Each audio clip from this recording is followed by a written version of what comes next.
कि एक auto rickshaw वाला जो रेलवे स्टेशन के पास इस गरीब बस्ती के अंदर रहता है, साबड़े नाम का, जिसकी उम्र महज 27 साल बताई गई है।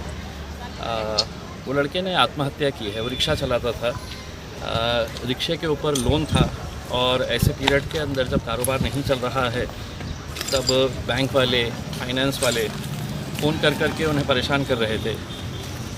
ऐसे हालत में उससे बर्दाश्त नहीं हुआ और उसने फांसी लगाकर आत्महत्या कर ली।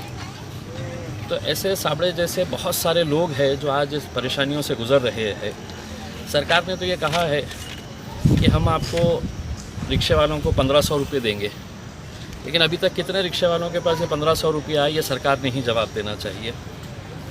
दूसरा ये है कि अगर पूरी तरह से अगर लॉकडाउन है, लोग सड़कों के ऊपर नहीं है, तो ऑटो रिक्शा अगर बाहर निकल भी रहे हैं तो उनको गिराक नहीं मिल रहे हैं। दिन भर बैठने के बाद 2-2, 3-3 मुश्किल से गिराक मिलते हैं, उससे अपना पेट भरेंगे या इंस्टॉलमेंट भरेंगे। तो हमारी मुख्यमंत्री उद्धव ठाकरे साहब से और प्रधानमंत्री साहब से विनती है कि टीवी के ऊपर आते वक्त इन गरीबों के बारे में भी फ़िक्र करें, क्योंकि ऐसे नौजवान लड़कों की अगर मौत हो रही है, वो अपनी जान दे रहे हैं, तो इसके लिए कोई ना कोई तो ज़िम्मेदार है और ये ज़िम्मेदारी सीधा सरकार के ऊपर जाती है।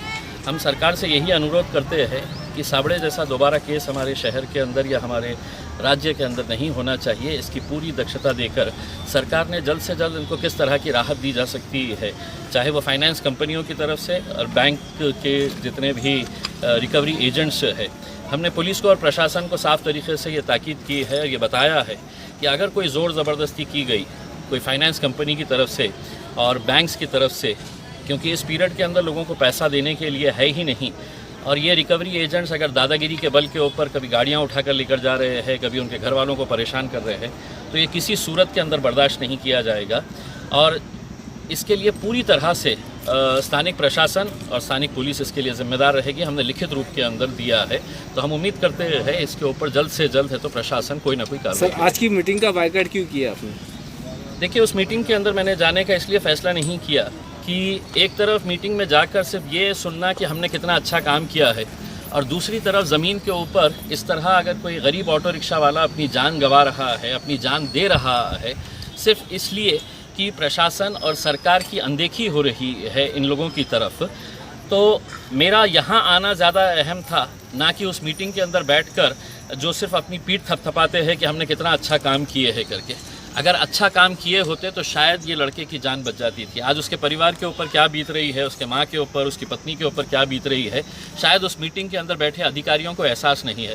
मैं उन लोगों से भी ये अनुरोध करना चाहूँगा कि एक बार यहाँ पे निकल कर आए और देखें इन लोगों की हालत कैसी है करके, तब आपको समझ में आएगा कि आप सिर्फ बयानबाजी जो करते हैं और ज़मीनी हकीकत के अंदर कितना फ़र्क है।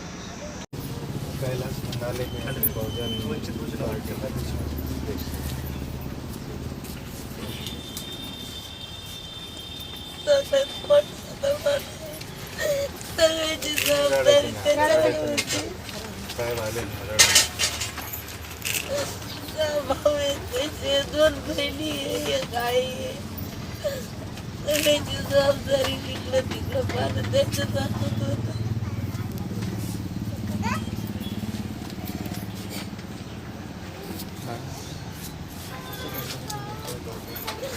कोणती कंपनीची लोनच माहीत नाही मला.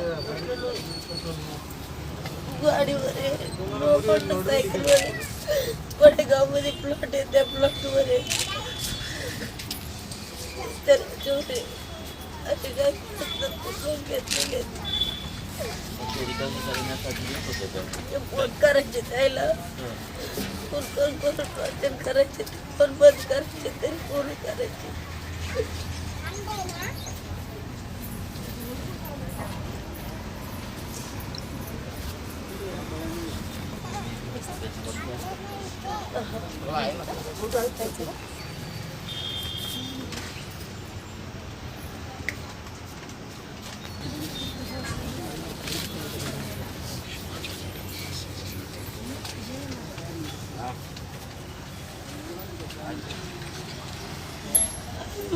तापायची कसं उदरपास राहत मंडीतून माळवाल्याकडून उधार आणायचं.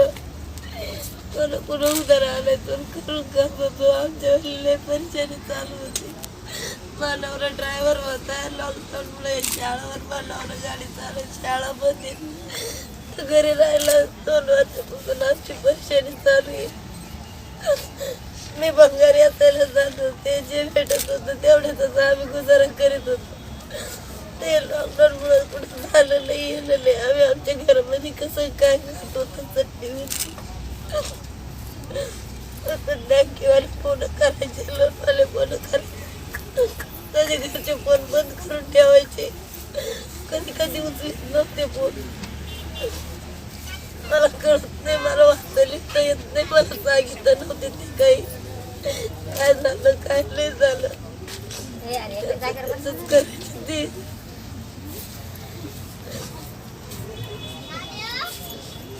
ऐसी परिस्थिति जो है हर घर की है समाज की। ऑटो रास्ते में मिलेगी उसमें, लेकिन पब्लिक अगर नहीं है रास्ते में तो कहाँ से सरकार बोली हमने ऑटो थोड़ी बंद किए हैं, लोग चलाने के लिए ही नहीं, लोगों को कस्टमर ही नहीं मिलते। दिन भर ऑटो वाले बैठते हैं, कमाएंगे क्या, खाएंगे क्या और बैंक वालों को देंगे क्या उसको।